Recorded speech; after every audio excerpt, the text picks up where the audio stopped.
নমস্কার।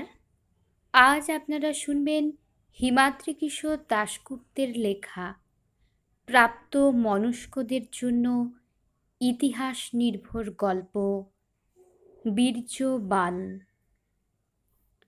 সোনার থালায় গরম ভাত আর পঞ্চব্যঞ্জন মিষ্টান্ন সহযোগে মধ্যাহ্ন ভোজন করতে বসেছিলেন বৃদ্ধ রাজা লক্ষণ সেন। ভাত মেখে সবে তিনি মুখে তুলতে যাবেন, ঠিক সেই সময় মহামন্ত্রী, সেনাপতি সহ কয়েকজন ব্রাহ্মণ হুড়মুড় করে প্রবেশ করলেন ভোজন কক্ষে। মহামন্ত্রী বঙ্গেশ্বরকে বললেন, চলুন মহারাজ, চলুন, মিনারের মাথায় প্রহরীরা ওদের দেখতে পেয়েছে। ওরা দ্রুত প্রাসাদের দিকে এগিয়ে আসছে। ঘোড়সওয়ার তুর্কি বাহিনী, বখতিয়ারের জবন বাহিনী। ব্রাহ্মণ আর গুপ্তচরের দল আগেই তুর্কি হানার খবরটা বঙ্গেশ্বরকে দিয়েছিল, কিন্তু সেদিন কথাটা বিশ্বাস হয়নি মহারাজের। কোথায় সেই পাহাড় মরুভূমির দেশ তুর্কিস্তান, আর কোথায় এই আম কাঁঠালের ছায়াঘেরা বাংলার রাজধানী নবদ্বীপ? অত দূর থেকে এখানে আসা সম্ভব নাকি? মহামন্ত্রীর কথা শুনে বৃদ্ধ রাজা লক্ষণ সেন বললেন, ঠিক বলছ, কতজন লোক তারা? মহামন্ত্রী বললেন, সংখ্যায় তারা 17 জন অশ্বারোহী। নগরের উপকণ্ঠে গতকাল রাতে তারা অশ্ব ব্যবসায়ী ছদ্মবেশে রাত কাটিয়েছিল। কথাটা শুনে লক্ষণ সেন বললেন, মাত্র 17 জন অশ্বারোহীর ভয়ে আমাকে প্রাসাদ ত্যাগ করতে হবে? মাত্র 17 জন তুর্কি বঙ্গ জয় করবে? ওই 17 জন তুর্কিকে পরাস্ত করার মতো সেনা কি নেই আমার? সেনাপতি বললেন, ওই 17 জন তুর্কিকে আমরা পরাস্ত করতে পারি ঠিকই, কিন্তু ওটা কেবল তাদের অগ্রবর্তী বাহিনী। অমনি বহু ছোট ছোট দলে বিভক্ত হয়ে ছুটে আসছে চারদিক থেকে। একের পর এক সমুদ্রের ঢেউয়ের মতো এসে তারা আছড়ে পড়বে রাজধানীতে। এই প্রাসাদে তাদের প্রতিহত করার মতো ক্ষমতা আমার নেই। কথাটা শুনে ভাতের গ্রাস ধরা মহারাজার স্বর্ণাঙ্গুরীয় শোভিত শীর্ণ আঙুলগুলো ধীরে ধীরে তার মুখ থেকে নেমে এলো। ফ্যালফ্যাল করে মহামন্ত্রী আর সেনাপতির মুখের দিকে চেয়ে রইলেন তিনি। মহামন্ত্রী তাগাদা দিলেন, চলুন মহারাজা, চলুন।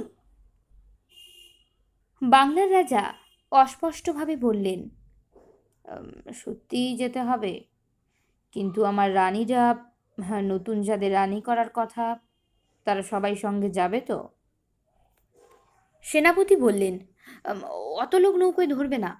তাদের সঙ্গে নেবার আয়োজন করার মতো সময়ও হাতে নেই। ওই তুর্কি অশ্বগুলো শয়তানের চেয়ে দ্রুতগামী।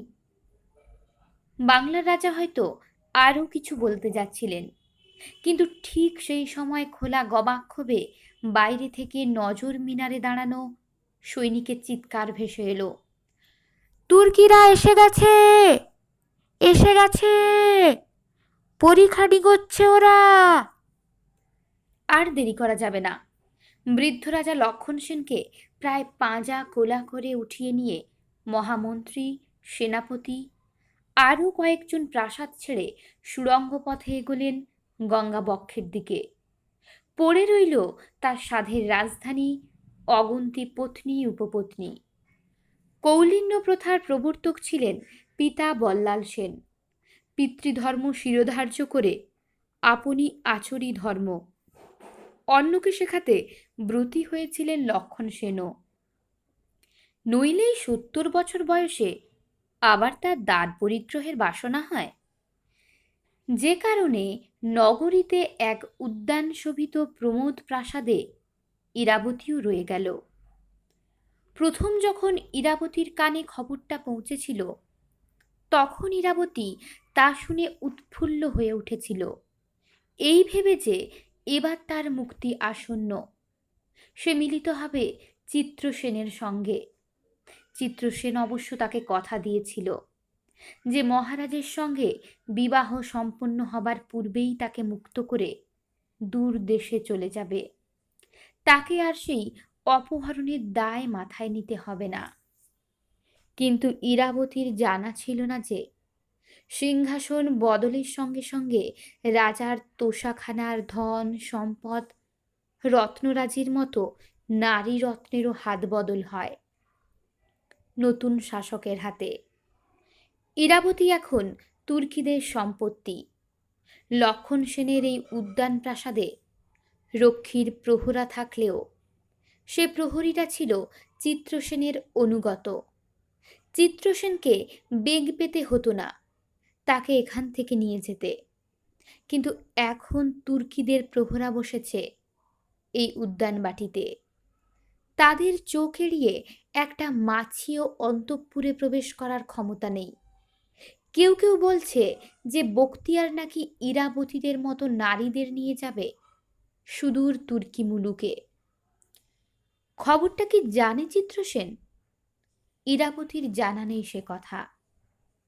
মাসাধিক কাল আগে তুর্কিরা যখন রাজধানী দখল নিল, তারপর থেকে এই উদ্যানবাটি দ্বিতল অলিন্দ থেকে নিচে তাকিয়ে আর কোনো দিন সে দেখতে পায়নি সৈন্যাধ্যক্ষ চিত্রসেনকে। বীর্যবান চিত্রসেনের অধীনস্থ রক্ষীরাই প্রাসাদের রক্ষী ছিল। তাদের কেউ আজ নেই, একজন ছাড়া। সেই সৈনিক শুধু প্রাসাদের বাইরে প্রহরার কাজে নিযুক্ত। ইরাবতী একবার ভাবে সে অলিন্দে দাঁড়িয়ে ডাকবে সেই যুবক সৈনিককে। হয়তো সে সৈনিক ইরাবতীকে খোঁজ দিতে পারে চিত্রসেনের। ইরাবতী প্রাসাদের ঝুল বারান্দায় এসে দাঁড়ালেই সে তাকিয়ে থাকে ইরাবতীর দিকে। এক এক সময় ইরাবতীর মনে হয় ওই যুবক সৈনিক বন্দিনীর দিকে ওভাবে চেয়ে থাকে কেন? সে কি ইরাবতীর প্রেমে পড়েছে? এ প্রশ্নের উত্তরও জানা নেই ইরাবতীর। আর ওই যুবক তো সামান্য সৈনিক মাত্র। স্বয়ং বাংলার অধিপতি যেখানে রাজধানী ত্যাগ করেছেন তুর্কিদের ভয়ে, চিত্রসেনের মতো বীর্যবানেরও কোনো খোঁজ নেই। সেখানে কি ওই সামান্য সৈনিক মুক্ত করতে পারবে তাকে তার এই বন্দিদশা থেকে? সেদিন দ্বীপ্রহরে ঝুল বারান্দা সংলগ্ন দ্বিতল কক্ষে বসে ইরাবতী ভাবছিল তার ভবিষ্যতের কথা। কি আছে তার কপালে? তাকে কি শেষ পর্যন্ত চলে যেতে হবে তুর্কিস্তানের কোনো হারেমে? এই জীবনে কি তার মুক্তি নেই? তার কি আর কোনোদিনও দেখা হবে না চিত্রসেনের সঙ্গে? সে কি মুক্ত করে নিয়ে যেতে পারবে না তার প্রেমিকাকে? তুর্কি হারেমের বন্দিনী হবার চেয়ে তো তার ভালো ছিল বৃদ্ধ রাজার মহিষী হওয়া। এসব ভাবতে ভাবতে তার চোখ বেয়ে জল নামতে শুরু করলো। নিভৃত কক্ষে বসে কাঁদছিল ইরাবতী। তার কক্ষে একটা ছোট গবাক্ষ আছে, তা দিয়ে নিচের বাগিচার কিয়দংশ দেখা যায়। কাঁদতে কাঁদতে সেদিকে চোখ পড়তেই ইরাবতী দেখতে পেল সেই সৈনিক বাগিচায় দাঁড়িয়ে তাকিয়ে আছে কক্ষ সংলগ্ন বারান্দার দিকে। হয়তো সে তাকিয়ে আছে ইরাবতীকে দর্শনের প্রত্যাশাতেই। তাকে দেখেই ইরাবতীর হঠাৎ মনে হলো, আচ্ছা, যদি ওই রক্ষীর সত্যি খোঁজ জানা থাকে চিত্রসেনের, যদি চিত্রসেনকে তার মাধ্যমে কোনো পত্র পাঠানো যায়, বাঁচার একটা শেষ চেষ্টা তাকে করতেই হবে, একটা ঝুঁকি তাকে নিতেই হবে। হ্যাঁ, সে একটা পত্র পাঠাবার চেষ্টা করবে চিত্রসেনকে ওই রক্ষীর মাধ্যমে। কিন্তু কিভাবে সে পত্র লিখবে? তার কাছে তো কাগজ কলম নেই। কিন্তু কিছুক্ষণের মধ্যেই পত্র লেখার একটা উপায় বার করে নিল ইরাবতী। তার কাজল আছে। তার সাদা কাঁচুলির একটা অংশ ছিঁড়ে নিয়ে তাতে কাজল দিয়ে পত্র লিখতে বসল ইরাবতী। অন্যদিনের মতো এদিনও দ্বীপ্রহরে উদ্যান প্রাসাদে প্রহরার কাজে নিযুক্ত হল সৈনিক অভিমন্যু।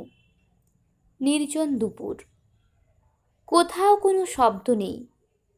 বাগানে যে ময়ূরকুল ছিল তাদের মেরে খেয়েছে তুর্কি সেনারা। শ্বেত পাথরের ফোয়ারাগুলো এখন শুষ্ক। আশেপাশের গাছগুলোতেও পরিচর্যার অভাবে আর ফুল ফোটে না।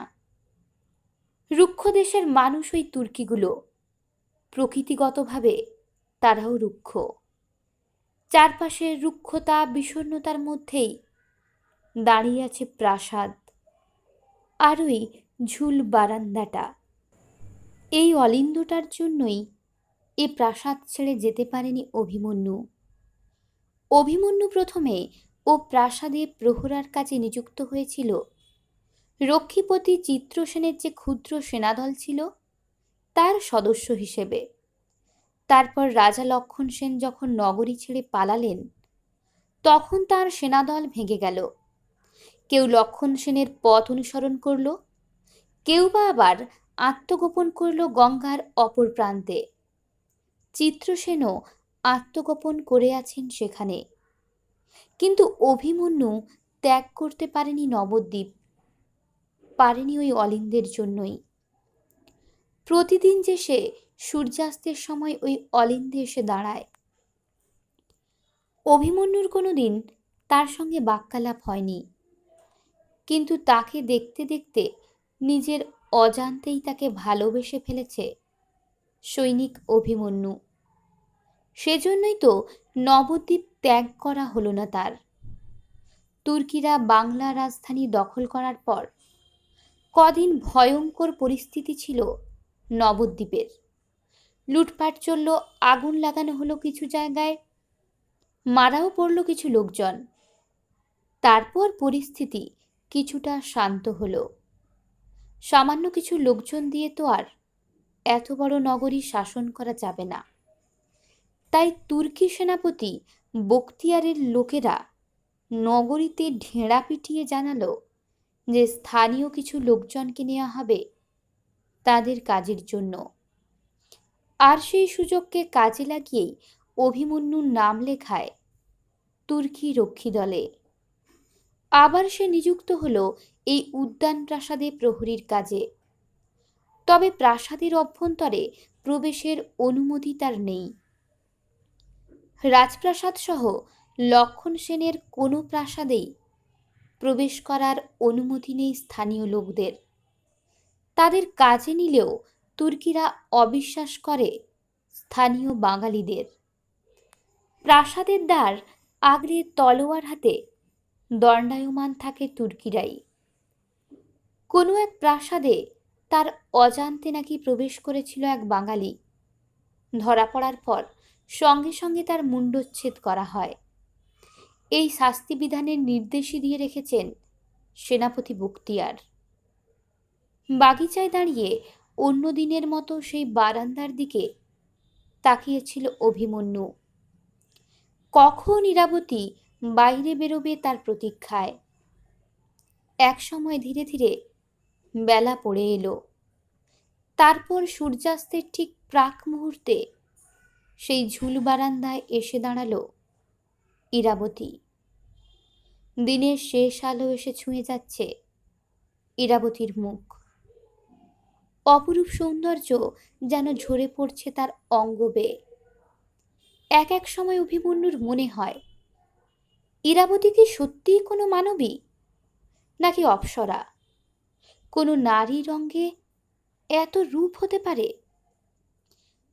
শুধু একটা জিনিসেই ধরা পড়ে ইরাবতী মানবী, সেটা তার মুখমণ্ডলের বিষণ্ণতা, বিপন্নতা। সেটা ধরা পড়ে অভিমন্যুর চোখেও। তার বুকের ভেতরটা কেমন করে ওঠে। অভিমন্যু ভাবে, সে যদি পারত এই নারীকে মুক্ত করে নিয়ে যেতে।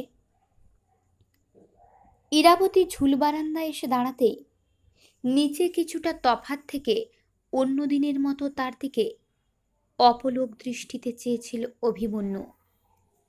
এই সময়টার জন্যই তো সারা দিন রাত অপেক্ষা করে থাকে সে।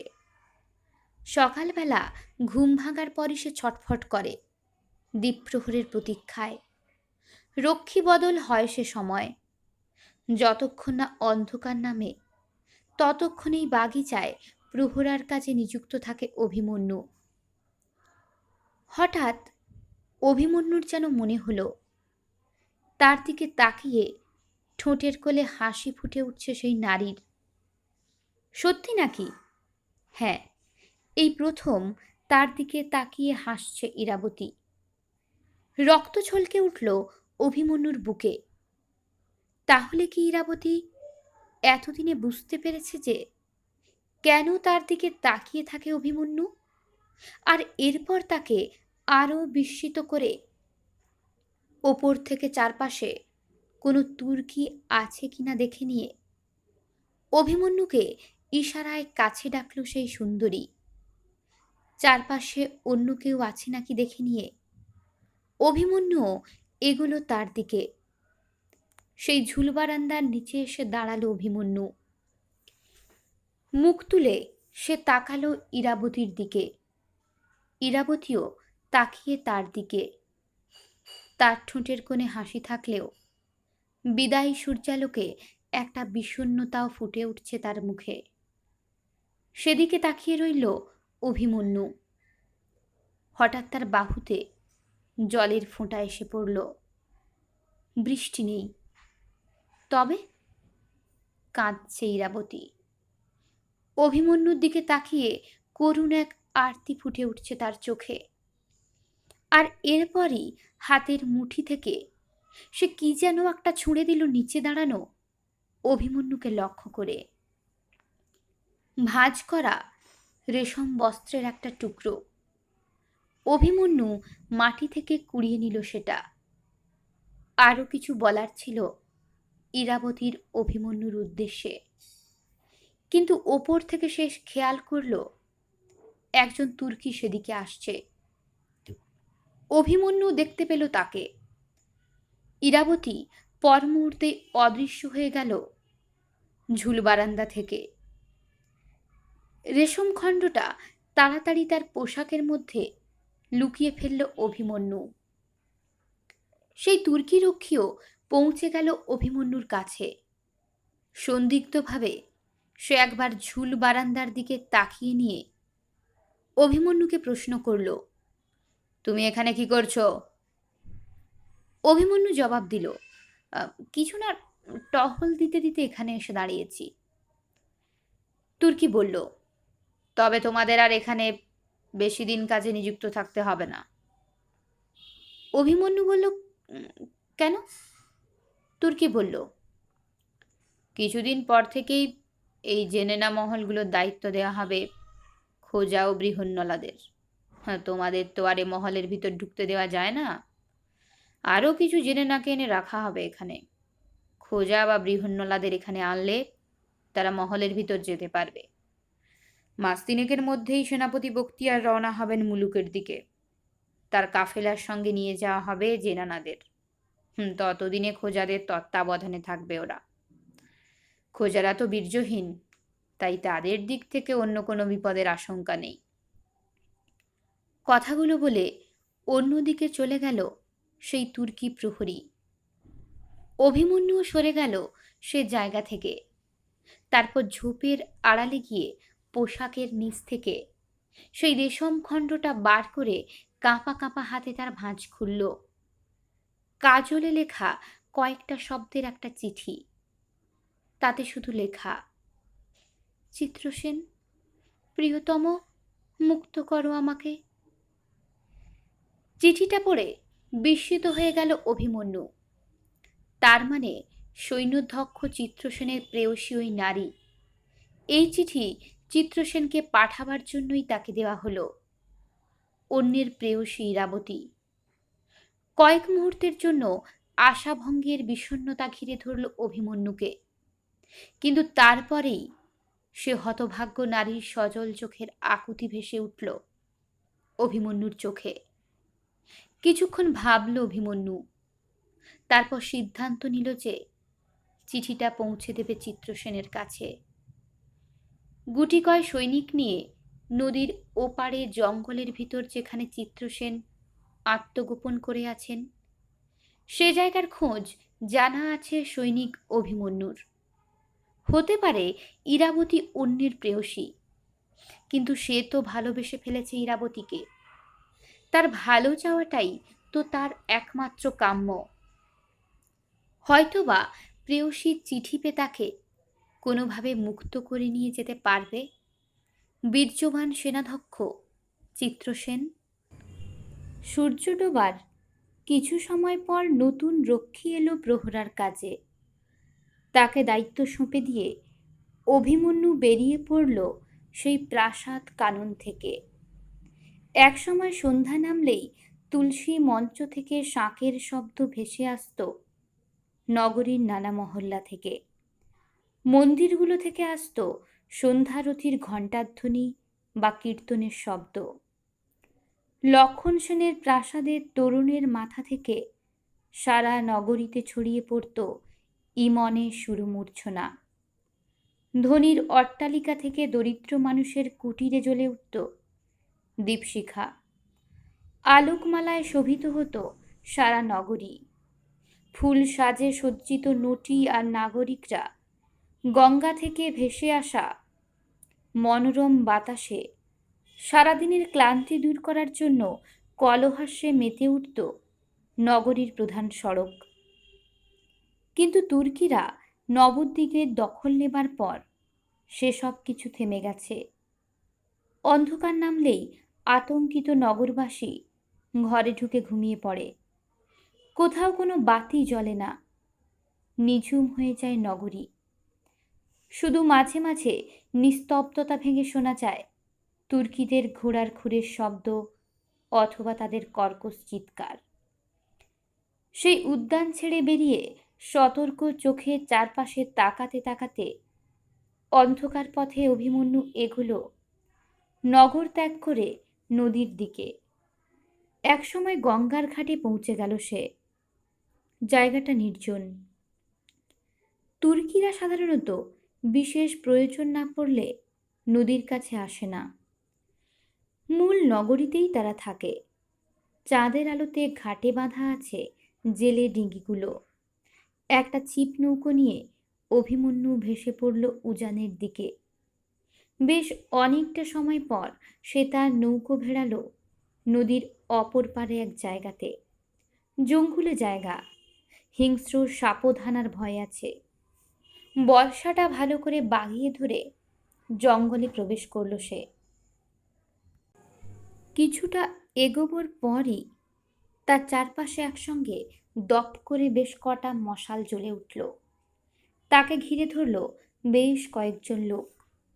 তাদের হাতের উদ্যত অস্ত্র তাক করা আছে অভিমন্যুর দিকে। কয়েক মুহূর্তের মধ্যেই পরস্পরকে চিনতে পারল তারা। লোকগুলো লক্ষণ সেনের প্রাক্তন বাহিনীর লোক, চিত্রসেনের সেই ক্ষুদ্র সেনাদল। তবে ঠিক জায়গাতেই উপস্থিত হয়েছে অভিমন্যু। সেনাধ্যক্ষ চিত্রসেনও এরপর একটা গাছের আড়াল থেকে এসে দাঁড়ালেন অভিমন্যুর সামনে। তারপর বিস্মিতভাবে বললেন, তুমি এখানে? তুমি তো তুর্কি বাহিনীতে যোগ দিয়েছ। অভিমন্যু আসল কারণটা বলল। তুর্কিরা যখন নগরী আক্রমণ করলো তখন আমি সেই উদ্যান বাটিতেই ছিলাম। অতর্কিতে হানা দিল তুর্কিরা, আমি পালাতে পারিনি। ওদের সঙ্গে যোগ না দিলে আমি প্রাণে বাঁচতাম না। চিত্রসেন হয়তো অন্য কিছু আরও বলতে যাচ্ছিলেন অভিমন্যুকে, কিন্তু উদ্যানবাটি শব্দটা শুনেই প্রথমে থেমে গেলেন তিনি। তারপর প্রশ্ন করলেন, সেই উদ্যানবাটি এখনো আছে নাকি তা জ্বালিয়ে দিয়েছে জগন সেনাপতি? সেখানে যারা ছিল তারা কি এখনো জীবিত? অভিমন্যু উত্তর দিল, হ্যাঁ আছে, আমিও সেখানেই প্রহরার কাজে নিযুক্ত আছি। উত্তরটা শুনে সেনাধ্যক্ষ চিত্রসেন আর নিজেকে ধরে রাখতে পারলেন না। ইরাবতী, সে কি সেখানেই আছে? অভিমন্যু মৃদু হেসে বলল, হ্যাঁ, সে সেখানেই বন্দিনী এখনো। তবে সম্ভবত আর বেশি দিনের জন্য নয়। আর কিছুদিনের মধ্যে তুর্কি সেনাপতি ফেরার পথ ধরবে। নারীদের সে সঙ্গে নিয়ে যাবে তুর্কি মুলুকে। সেই নারী আপনাকে একটা পত্র পাঠিয়েছেন, সেটা দিতেই আমি এসেছি। এই বলে অভিমন্যু সেই রেশম খণ্ডটা এগিয়ে দিলেন সেনাধ্যক্ষের দিকে। চিত্রসেন চিঠিটা পড়ে বেশ কিছুক্ষণ চুপ করে রইলেন। তারপর প্রশ্ন করলেন, তার সঙ্গে কথা হয় তোমার? অভিমন্যু বলল, আমার সে সুযোগ নেই। প্রাসাদের ভিতর প্রবেশাধিকার নেই আমার। সে ঝুল বারান্দা থেকে সবার অলক্ষ্যেই পত্র ছুঁড়ে দিয়েছে আমাকে। সে বারান্দায় এসে দাঁড়ালে আমি নিচ থেকে দেখতে পাই তাকে। হ্যাঁ, কিন্তু হয়তো আর তাও পাবো না। খোঁজা আর বৃহন্নলারা তুর্কিদের সঙ্গে সেখানে শীঘ্রই প্রহরার কাজে নিযুক্ত হতে চলেছে। আপনি সাহসী বীর্যবান পুরুষ, আপনি যদি গিয়ে সেই নারীকে মুক্ত করতে পারেন। অভিমন্যুর কথা শুনে আবারও বেশ কিছুক্ষণ চুপ করে রইলেন চিত্রসেন। তারপর হতাশভাবে বললেন, "হুঁ, সে আমার এই ক্ষুদ্র বাহিনীর পক্ষে সম্ভব নয়। স্বয়ং বাংলার রাজাই যখন তুর্কিদের প্রতিহত করতে পারলেন না, তখন আমি পারব কিভাবে? নবদ্বীপে প্রবেশ করার মানেই তো তুর্কিদের মুখোমুখি হওয়া। তাদের কবল থেকে ইরাবতীকে মুক্ত করার ক্ষমতা এখন বাংলার রাজা লক্ষণ সেনেরও নেই।" আহ, তবে জানতে চাইল অভিমন্যু। চিত্রসেন বললেন, তুমি এখন নগরীতে আছো। তুমি যদি কোনোভাবে ইরাবতীকে মুক্ত করে আনতে পারো, তবে আমি গ্রহণ করব তাকে। এ কাজের জন্য তোমাকে 1,000,000 স্বর্ণমুদ্রা পুরস্কার দেব। আমি আগামী পূর্ণিমা তিথি পর্যন্ত এখানে আছি। সে এলে আমি তাকে নিয়ে বাংলা ছেড়ে দূরে কোথাও চলে যাব। তাকে আমি বৃদ্ধ লক্ষণ সেনের হাতে তুলে দেব না। অভিমন্যু বেশ হতাশ হলো চিত্রসেনের কথা শুনে। চিত্রসেন তবে তাকে মুক্ত করতে পারবেন না। সে সামান্য সৈনিক। সে কেমন করে মুক্ত করবে সেই নারীকে? তবু সে চিত্রসেনকে বলল, "আম, ঠিক আছে, যদি আমি তাকে মুক্ত করতে পারি আর সে যদি আসতে রাজি হয়, তবে আমি তাকে পৌঁছে দেব এখানে।" এ কথা বলে অভিমন্যু জঙ্গল ছেড়ে বাইরে বেরোবার পথ ধরল। অভিমন্যু জঙ্গলের বাইরে বেরিয়ে যখন নদীর পাড়ে এলো, ঠিক তখনই আর একটা নৌকা এসে ভিড়েছে সেখানে। জনাচারেক লোক নৌকা থেকে নেমে এগোচ্ছে জঙ্গলে ঢোকার জন্য। অভিমন্যু মুখোমুখি হয়ে গেল তাদের। দুজন টিকিধারী ব্রাহ্মণ আর তাদের সঙ্গে দুজন সৈনিক। এক ব্রাহ্মণকে চিনতে পারল অভিমন্যু। সে ব্রাহ্মণের নাম পুণ্ডরিক। কিছুদিন আগে পর্যন্ত ব্রাহ্মণরাই তো নবদ্বীপ শাসন করত রাজা লক্ষণ সেনের হয়ে। পুণ্ডরিক নামের এই ব্রাহ্মণ রাজা লক্ষণ সেনের সভাসদ ছিলেন। রাজার সঙ্গে যে মুষ্টিমেয় কয়েকজন তুর্কিদের এড়িয়ে নগরী ত্যাগ করতে সক্ষম হন, এই ব্রাহ্মণ তাদের মধ্যে অন্যতম। মাঝে মাঝে এই ব্রাহ্মণ লক্ষণ সেনের সেই উদ্যান প্রাসাদে যেতেন, সবকিছু ঠিক আছে কিনা তা দেখার জন্য। সেই সূত্রে বেশ কয়েকবার তার সঙ্গে বাক্যালাপের সৌভাগ্য হয়েছে অভিমন্যুর। কে যেন একবার অভিমন্যুকে বলেছিল যে ইরাবতীর সঙ্গে রাজার বিবাহে এই ব্রাহ্মণেরই নাকি পৌরোহিত্য করার কথা। এরা চারজন নিশ্চয়ই সাক্ষাৎ করতে এসেছে চিত্রসেনের সঙ্গে। চাঁদের আলোতে অভিমন্যু আর ব্রাহ্মণ চিনতে পারল পরস্পরকে। ব্রাহ্মণ সম্ভবত অনুমান করলেন যে এই সৈনিক ও চিত্রসেনের সঙ্গে সাক্ষাৎ করে কোথাও যাচ্ছে। তিনি প্রশ্ন করলেন, সেনাধ্যক্ষ চিত্রসেন নিশ্চয়ই এখানে আছেন? সৈনিক, এত রাতে তুমি কোথায় যাচ্ছ? অভিমন্যু তাকে মাথা ঝুঁকিয়ে প্রণাম জানিয়ে বলল, আগে তিনি অরণ্যেই আছেন। আমি তার সঙ্গে সাক্ষাৎ করে নগরীতে ফিরছি। আমি সেই উদ্যানবাটির আগের মতোই প্রহরীর কাজ করি, তুর্কিদের অধীনে।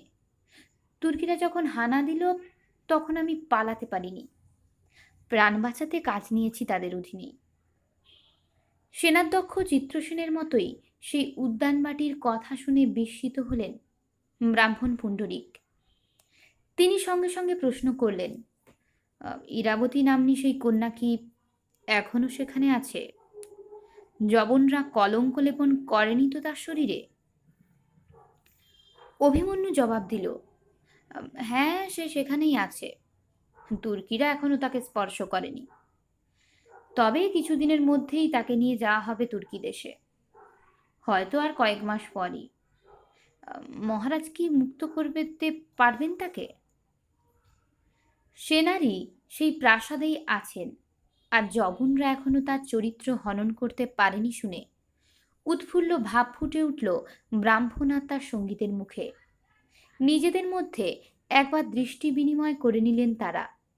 ব্রাহ্মণ পুণ্ডরিক এরপর বললেন, তাকে উদ্ধার করার জন্যই তো সেনাধ্যক্ষ চিত্রসেনের সঙ্গে কথা বলতে এসেছি আমরা। সে যদি তাকে মুক্ত করে আমাদের হাতে তুলে দিতে পারে সেজন্য। মহারাজের পক্ষে এখানে এসে ইরাবতীকে মুক্ত করা সম্ভব নয়। সৈনিক অভিমন্যু বুঝতে পারল যে সেনাধ্যক্ষ চিত্রসেনের সঙ্গে ইরাবতীর গোপন সম্পর্কের কথা জানা নেই ব্রাহ্মণদের। চিত্রসেন ইরাবতীকে পেলে রাজার হাতে তুলে দেবে না। ইরাবতী নিজেও চায় চিত্রসেনকেই। ব্রাহ্মণের কাছে অবশ্য ব্যাপারটা ভাঙল না অভিমন্যু। সেনাধ্যক্ষ চিত্রসেনের অক্ষমতা সম্বন্ধেও বলল না কিছু। সে শুধু জানতে চাইল, ওই কন্যাকে নিয়ে আপনারা কি করবেন? ব্রাহ্মণ পুণ্ডরিক একটু চুপ করে থেকে বললেন, তুমি হয়তো জানো সৈনিক যে ওই কন্যার সঙ্গে মহারাজের বিবাহের কথা ছিল, কিন্তু অকস্মাৎ তুর্কিরা এসে পড়ায় মহারাজকে শূন্য হাতে নগরী ত্যাগ করতে হয়। বর্তমানে মহারাজ নিরাপদ স্থানেই আছেন। রাজধানী নবদ্বীপ ত্যাগ করতে হলেও তিনি এখনোই বাংলাদেশের বিশাল ভূখণ্ডের রাজা। রাঢ় বাংলার সমতট এখনো তার শাসনাধীন। তার ফেলে যাওয়া ধনরত্ন নগরীর শোক ভুলতে পারলেও কিছুতেই সেই নারীর শোক ভুলতে পারছেন না। ইরাবতীর জন্য আকুল তিনি। তাকে বিবাহ করতে চান মহারাজ লক্ষণ সেন। রাজধানী গেছে যাক, কিন্তু যুবতী নারীর প্রতি আকাঙ্ক্ষা যে এখনো কৌলিন্য ব্যবস্থার অনুসারী মহারাজ লক্ষণ সেনের বৃদ্ধাবস্থাতেও যায়নি, তা বুঝতে পারল অভিমন্যু। এরপর ব্রাহ্মণ বললেন, শোনো সৈনিক, এ ব্যাপারে আলোচনার জন্য আমরা সেনাধ্যক্ষ চিত্রসেনের সাক্ষাৎ প্রার্থী ঠিকই, কিন্তু তুমিও যদি সেই নারীকে কোনোভাবে মুক্ত করে আমাদের হাতে তুলে দিতে পারো, তবে মহারাজ তোমাকে পুরস্কৃত করবেন। সৈনিকের সামান্য জীবন আর তোমাকে বহন করতে হবে না। আগামী পূর্ণিমা তিথিতে আমরা সূর্যাস্তের পর এখানে আবার আসব। এই বলে সঙ্গীদের নিয়ে ব্রাহ্মণ এগোলেন অরণ্যে প্রবেশ করার জন্য। নৌকায় উঠে অভিমন্যু দীর্ঘশ্বাস ছেড়ে ভাবল, তাহলে মহারাজও মুক্ত করতে পারবে না সেই হতভাগিনী নারীকে? ভবিষ্যতে কি লেখা আছে সেই নারীর ভাগ্যে? ইরাবতীর প্রতি ভালোবাসায় সমবেদনায় ভরে উঠল তার মন। শেষ রাতে নগরীতে ফিরে তার ছোট্ট কুটিরে এসে শুয়ে পড়ল হতাশ অভিমন্যু। ঘুম নেমে এলো তার চোখে, কিন্তু ঘুমের মধ্যে অভিমন্যুর স্বপ্নে বারে বারে ভেসে উঠতে লাগলো শেষ বেলার আলোতে দেখা ইরাবতীর করুণ মুখচ্ছবি। সে যেন বারবার অভিমন্যুকে বলতে লাগলো, আমার প্রেমিক চিত্রসেন না পারুক, বিবাহ প্রত্যাশী রাজা লক্ষণ সেন না পারুক, তুমি কি আমাকে বাঁচাতে পারো না সৈনিক? তুমিও তো আমাকে ভালোবাসো। আমি বুঝেছি তুমি আমাকে রক্ষা করবে না তুর্কিদের থেকে। ইরাবতীর কাতর আর্তনাদ বারবার যেন পাক খেতে লাগলো অভিমন্যুর স্বপ্নে। এক সময় সেই করুণ আর্তনাদ আর সহ্য করতে পারল না সৈনিক। সে চিৎকার করে উঠল, আমি তোমাকে বাঁচাবার চেষ্টা করব ইরাবতী। তাতে যদি আমার মৃত্যু হয় তবু আমি চেষ্টা করব। তোমার কান্না আর্তনাদ আমি আর সহ্য করতে পারছি না। চিৎকার করে কথাগুলো বলার পরই ঘুম ভেঙে উঠে বসল অভিমন্যু। বাইরে সূর্যোদয় হয়ে গেছে। তার কক্ষ সংলগ্ন রাজপথে লোক সমাগম শুরু হয়ে গেছে। কিন্তু ঘুম ভাঙার পরও স্বপ্নের মতোই অভিমন্যুকে আচ্ছন্ন করে থাকলো ইরাবতীর সেই করুণ দৃষ্টি, তার কাতর আর্তনাদ। বিড়বিড় করে অভিমন্যু বলল, আমি যদি তোমাকে সত্যিই ভালোবেসে থাকি তবে আমি তোমাকে মুক্ত করার চেষ্টা করব। তুমি সেনাধ্যক্ষ চিত্রসেনকে ভালোবাসো তা জেনেও। অথবা অদূর ভবিষ্যতে কোনোদিন তুমি বৃদ্ধ রাজার মহিষী হবে, তা জেনেও। আমি সামান্য সৈনিক মাত্র, তবু চেষ্টা করব। কিন্তু কিভাবে কিভাবে? নিজের ছোট্ট কক্ষে বসে তাকে কি করে মুক্ত করা যায় তার উপায় খোঁজার চেষ্টা করছিল অভিমন্যু। হঠাৎ তার কানে এলো ঢেঁড়া পেটাবার শব্দ। কি ঘোষণা করা হচ্ছে ঢেঁড়া পিটিয়ে? ঘোষণাটাও তার কানে এলো। তুর্কি সেনাপতি তার কাজে খোঁজা, বৃহন্নলা, ভৃত্য ইত্যাদি নিয়োগ করতে চান। তারই বিজ্ঞপ্তি ঘোষণা করা হচ্ছে ঢেঁড়া পিটিয়ে। খোঁজা বৃহন্নলাদের নিশ্চয়ই নিয়োগ করা হবে প্রমোদ প্রাসাদ প্রহরার কাজে। গতকাল তো সেই তুর্কি একথাই বলেছিল অভিমন্যুকে। এ কথাটা ভাবতে ভাবতেই হঠাৎ ইরাবতীকে মুক্ত করার একটা উপায় যেন দেখা দিল সৈনিক অভিমন্যুর মনে। কিছু সময়ের মধ্যেই ঘর ছেড়ে রাজপথে নামল অভিমন্যু। সে রওনা হলো নবদ্বীপ নগরীর প্রান্তসীমায়, যেখানে খোঁজা বৃহন্নলারা বাস করে, সে মহল্লায়। দিন কাটে। সেদিনের পর সেই সৈনিককে আর দেখতে পায়নি ইরাবতী। সেই সৈনিক কি তার প্রেমিকের কাছে পত্রটা পৌঁছে দিতে পেরেছিল? তা জানা নেই ইরাবতীর। ইতিমধ্যে আরও বেশ কিছু নারীকে আনা হয়েছে প্রাসাদে। কিছু নিম্ন শ্রেণীর স্ত্রীলোককে নিয়োজিত করা হয়েছে বন্দিনীদের পরিচর্যার কাজে। আর তাদের প্রহরার কাজে নিযুক্ত হয়েছে বেশ কয়েকজন খোঁজা ও বৃহন্নলা। আর তুর্কি প্রহরীরা তো অবশ্যই আছে। খোঁজা অথবা বৃহন্নলাদের সঙ্গে মাঝে মাঝে বাইরে যায় দাসীরা, বন্দিনীদের রূপচর্চার সামগ্রী জোগাড় করার জন্য। সেনাপতি বখতিয়ার নাকি বলেছেন যে সুন্দরীদের রূপচর্চার যেন কোনো সমস্যা না হয়। তাদের তুর্কিস্তানে নিয়ে যাওয়ার পর যেন সেখানে লোকজন মোহিত হয় এই বাঙালি সুন্দরী নারীদের দেখে। তুর্কি হারেমগুলো শোভাবর্ধন করবে এই নারীর দল। যারা খোঁজাদের সঙ্গে প্রাসাদের বাইরে যায়, তারা মাঝে মাঝে কিছু খবর নিয়ে প্রাসাদে ফেরে। তারা কেউ কোনো সংবাদ দিতে পারে না সেনাধ্যক্ষ চিত্রসেনের বা সেই সৈনিকের। তবে তাদের মুখ থেকে ইরাবতী শুনেছে যে সেনাপতি বখতিয়ার নাকি তার মুলুকে ফিরে যাবার তোড়জোড় শুরু করেছেন। তিনি সঙ্গে নিয়ে যাবেন ইরাবতী সহ অন্য নারীদের। সেদিনও সূর্য ডোবার প্রাক মুহূর্তে সেই অলিন্দে এসে দাঁড়িয়েছিল ইরাবতী। সে দেখার চেষ্টা করছিল সেই সৈনিককে কোথাও দেখতে পাওয়া যায় কিনা, কিন্তু তার দেখা আজও পেল না সে। সূর্য ডুবে গেল এক সময়, আঁধার নেমে এলো। বিষণ্ণ চিত্তে ইরাবতী ফিরে এলো নিজের কক্ষে। অন্ধকার কক্ষে বসে সে ভাবতে লাগলো তার ভাগ্যের পরিহাসের কথা। মাতৃহীন ইরাবতী এক সামান্য কৃষকের সন্তান। রূপটাই হয়তো তার জীবনে অভিশাপ হয়ে দাঁড়ালো। কিভাবে যেন তার রূপের খবর পৌঁছেছিল বৃদ্ধ রাজা লক্ষণ সেনের কানে। তিনি ব্রাহ্মণদের মাধ্যমে ইরাবতীর পিতাকে অনুরোধ জানালেন ইরাবতীকে রাজধানীতে পাঠাবার জন্য। মহারাজ তাকে অন্যতম ভার্যা রূপে গ্রহণ করতে চান। রাজ অনুরোধ মানে তো রাজনির্দেশ। তাকে অমান্য করার ক্ষমতা সেই ক্ষুদ্র কৃষকের ছিল না। সে ইরাবতীকে পাঠিয়ে দিল রাজধানী নবদ্বীপে। এই উদ্যান প্রাসাদের ঠাঁই হল ইরাবতীর। এখানেই তার সঙ্গে আলাপ ও প্রেম সৈন্যধ্যক্ষ চিত্রসেনের। সে তাকে নতুন করে বাঁচার স্বপ্ন দেখালো। চিত্রসেন তাকে বলল যে বৃদ্ধ মহারাজের সঙ্গে বিবাহ সম্পন্ন হবার পূর্বেই সে পালাবে ইরাবতীকে নিয়ে। ইরাবতী তাকে মন দিল। তারপর একদিন হঠাৎই সব গণ্ডগোল হয়ে গেল। তুর্কিরা এসে উপস্থিত হলো। মহারাজ পালালেন। চিত্রসেনেরও আর দেখা মেলেনি। পত্রবাহী সেই সৈনিকও আর ফিরল না। তবে কি আবার সত্যিই তুর্কিদের সঙ্গে তাদের দেশে চলে যেতে হবে ইরাবতীকে?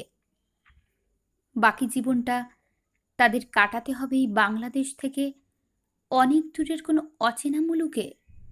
জবনদের হারেমে অত্যাচার সহ্য করতে হবে আমৃত্যু। তার চেয়ে তো বৃদ্ধ মহারাজ লক্ষণ সেনের ভার্যা হওয়া অনেক ভালো ছিল। সুখ না পেলেও জীবনে বৈভবের কোনো অভাব হতো না তার। রাজমহিষীর সম্মানটা অন্তত সে লাভ করত। এসব কথা ভাবতে ভাবতে শুধু সেই কক্ষে নয়, অন্ধকার নেমে আসতে লাগলো ইরাবতীর মনেও। আশঙ্কা, আশাহীনতার জমাট বাঁধা অন্ধকার। ঘর আর মনের অন্ধকারেই ডুবেছিল ইরাবতী। একটা মৃদু শব্দে দ্বারের দিকে তাকালো সে। দরজা খুলে গেল। প্রতিদিনের মতো একজন নপুংসক খোঁজা প্রদীপ নিয়ে উপস্থিত হয়েছে ঘরে। ইরাবতী ভেবেছিল অন্যদিনের মতোই প্রদীপটা ঘরে রেখে সে ঘর ছেড়ে বেরিয়ে যাবে, কিন্তু ভেতরে প্রবেশ করে প্রদীপ হাতে তার দিকে তাকিয়ে রইল সেই খোঁজা। লোকটাকে ওভাবে দাঁড়িয়ে থাকতে দেখে ইরাবতী বিব্রত হয়ে ভালো করে তাকালো তার মুখের দিকে। লোকটার পরনে খোঁজাদের মতো ঢোলা পাজামা, হাতে কানে গলায় অলংকার ও মাথার কেশরাশি পেছনে ঝুঁটি করে বাঁধা। এ যে সেই সৈনিক, খোঁজার ছদ্মবেশে প্রাসাদের অভ্যন্তরে প্রবেশ করেছে সে। তাকে চিনতে পেরে ইরাবতী বিস্মিত কণ্ঠে বলে উঠল, সৈনিক, তুমি? অস্পষ্ট হাসি ফুটে উঠল তার মুখেও। সে বলল, আমি অভিমন্যু, সেই সৈনিক। তোমাকে দাসীর ছদ্মবেশে প্রাসাদ থেকে বার করে নিয়ে যেতে এসেছি। শুধুমাত্র দুজন দ্বাররক্ষী ছাড়া অন্য কোনো তুর্কি এখন প্রাসাদে নেই। সেনাপতি বখতিয়ারের দরবারে গেছে তারা। তাড়াতাড়ি পালাতে হবে। এই পুটুলিতে দাসীদের পোশাক আছে, দ্রুত পরে নাও এগুলো। এই বলে সে একটা ছোট কাপড়ের পুঁটুলি এগিয়ে দিল ইরাবতীর দিকে।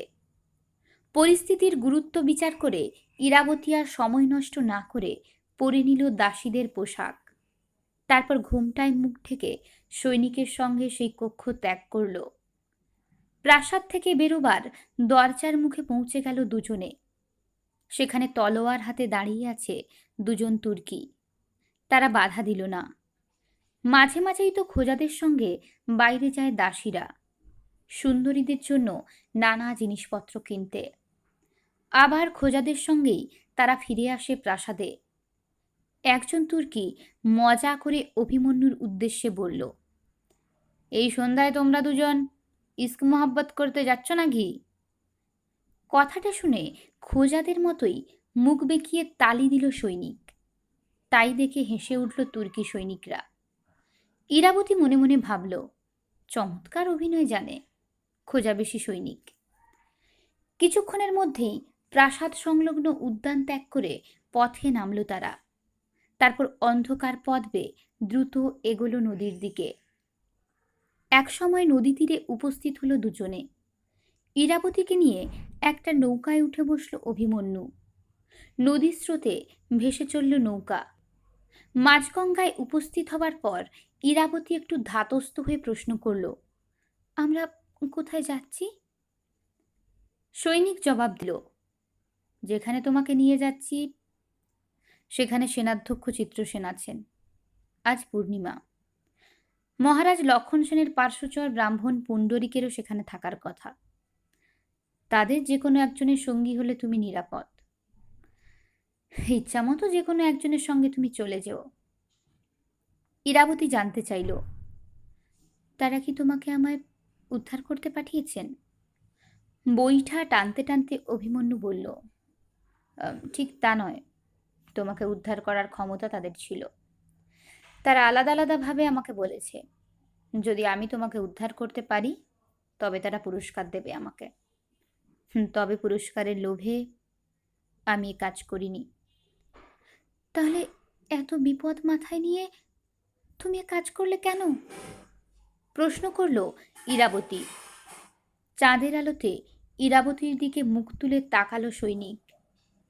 ইরাবতী দেখল অদ্ভুত এক বিষণ্ণ হাসি ফুটে আছে সৈনিকের ঠোঁটের কোণে। অভিমন্যু আর কোনো কথা বলল না, দাঁত টানতে লাগলো। ইরাবতীও কেমন যেন চুপ হয়ে গেল। জলে দাঁত টানার মৃদু ছপ ছপ শব্দ ছাড়া আর কোনো শব্দ নেই। চাঁদের আলোতে বয়ে চলল নৌকা। একসময় জঙ্গলাকীর্ণ নদীতটে এসে ভিড়ল অভিমন্যুর নৌকা।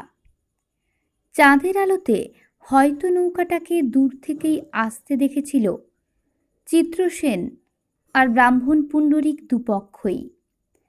অভিমন্যু আর ইরাবতী নৌকা থেকে নামতেই দুপক্ষ এগিয়ে এলো।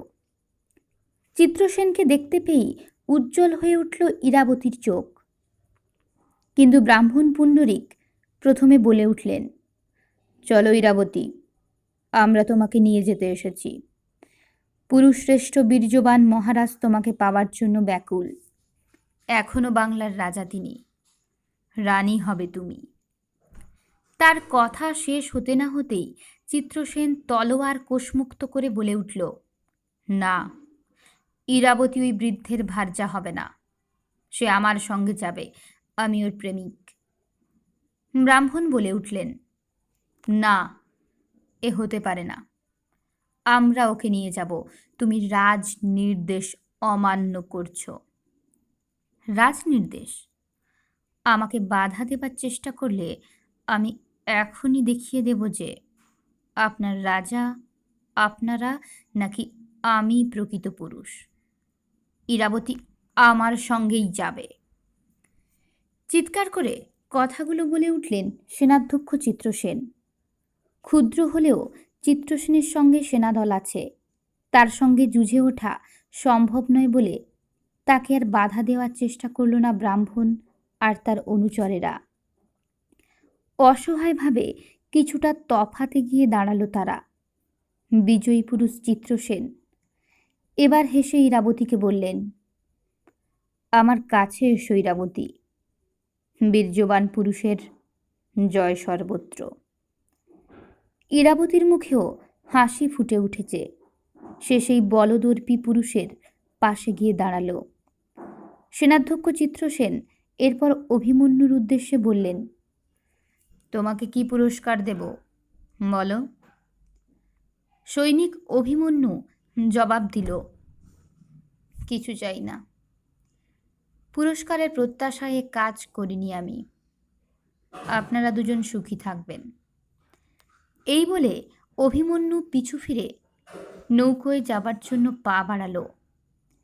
চিত্রসেন বলে উঠলেন, অনেক ধন্যবাদ তোমাকে। খোঁজার পোশাকটা কিন্তু জব্বর মানিয়েছে তোমাকে। তাই তুমি কৌশলে ধোঁকা দিতে পারলে তুর্কিদের। নদীতে নেমে যাবার আগে কথাটা শুনে আবার ঘুরে দাঁড়ালো সৈনিক অভিমন্যু। তারপর বলে উঠল, এ শুধু পোশাক নয়। তার মানে? অভিমন্যু বলল, আমিও প্রথম ভেবেছিলাম শুধু খোঁজার পোশাক পরেই ধোঁকা দেওয়া যায় তুর্কিদের, কিন্তু পরে জানলাম যে প্রাসাদের তুর্কি দ্বাররক্ষীরা পরীক্ষা করে দেখে যে খোঁজা প্রাসাদে ঢুকছে সে সত্যিই খোঁজা কিনা। চিত্রসেন প্রশ্ন করলেন, তুমি কি তবে খোঁজার পোশাকে তুর্কিদের উৎকোচ দিয়ে প্রাসাদে প্রবেশ করলে? চাঁদের আলো এসে পড়েছে সৈনিক অভিমন্যুর মুখে। তার ঠোঁটের কোণে ফুটে উঠল এক অদ্ভুত হাসি। চিত্রসেনকে অবাক করে দিয়ে অভিমন্যু সংক্ষিপ্ত জবাব দিল, আমি সত্যিই খোঁজা হয়ে গেছি। কথাগুলো বলে সে জলে নামল নৌকোয় ওঠার জন্য। অনেক দূরে চলে যেতে হবে তাকে। ইরাবতীর কয়েক মুহূর্ত লাগলো কথাটা শোনার পর সম্বিত ফিরতে। তার মনে হলো, কে প্রকৃত পুরুষ? সেনাধ্যক্ষ চিত্রসেন, রাজা লক্ষণ সেন, নাকি সৈনিক যে জীবনের সব কিছু বিসর্জন দিল তার জন্য? না, ওই সৈনিক খোঁজা নয়। খোঁজা হলেন রাজা লক্ষণ সেন, তার পাশে দাঁড়ানো সেনাধ্যক্ষ চিত্রসেন। ওই সৈনিকের মতো বীর্যবান পুরুষ আর কেউ নেই, কেউ নয়। অজানার উদ্দেশ্যে সৈনিক অভিমন্যু তখন দাঁড় টানতে শুরু করেছে। আর সময় নষ্ট না করে ইরাবতী তীরের মতো ছুটে গিয়ে ঝাঁপ দিল জলে। তারপর সাঁতরে গিয়ে উঠে পড়ল সৈনিকের নৌকাতে। প্রাথমিক বিস্ময়ের ঘোর কাটিয়ে চিত্রসেন এগোতে যাচ্ছিলেন নদীর দিকে। এত সহজে তিনি যেতে দেবেন না ইরাবতীকে। কিন্তু ঠিক সেই মুহূর্তে কে যেন চিৎকার করে উঠল, ওই দেখুন, তুর্কিরা পিছু ধাওয়া করেছে, তারা জেনে গেছে ব্যাপারটা, জঙ্গলের ভেতরে এখনই পালাতে হবে। সত্যি গঙ্গাবক্ষে ভাটির দিক থেকে বিন্দু বিন্দু আলো ধেয়ে আসছে। হ্যাঁ, ওগুলো তুর্কিদের নৌকা। ব্যাপারটা বুঝতে পেরে আর কালক্ষেপ না করে চিত্রসেন পাড়ে দাঁড়ানো সবাই আত্মগোপন করার জন্য ছুটল জঙ্গলের দিকে। কিছু সময়ের মধ্যেই তুর্কিরা এসে ঘিরে ফেলল সেই ছোট নৌকাটাকে। গঙ্গাবক্ষে সেই নৌকাটার চারপাশ আলোকিত হয়ে উঠল তুর্কি নৌকাগুলোর মশালের আলোতে। পালাবার আর কোনো উপায় না থাকলেও অভিমন্যু বা ইরাবতীর মুখে হাসি ফুটে উঠল। অভিমন্যুর হাত ধরে উঠে দাঁড়ালো ইরাবতী। তারপর অভিমন্যুর গলা জড়িয়ে প্রথম কোনো বীর্যবান পুরুষের ঠোঁটে ঠোঁট রাখল সে। আর তার পর মুহূর্তেই তুর্কি তীর ছুটে এসে একই সঙ্গে বিদ্ধ করল তাদের দেহ দুটোকে।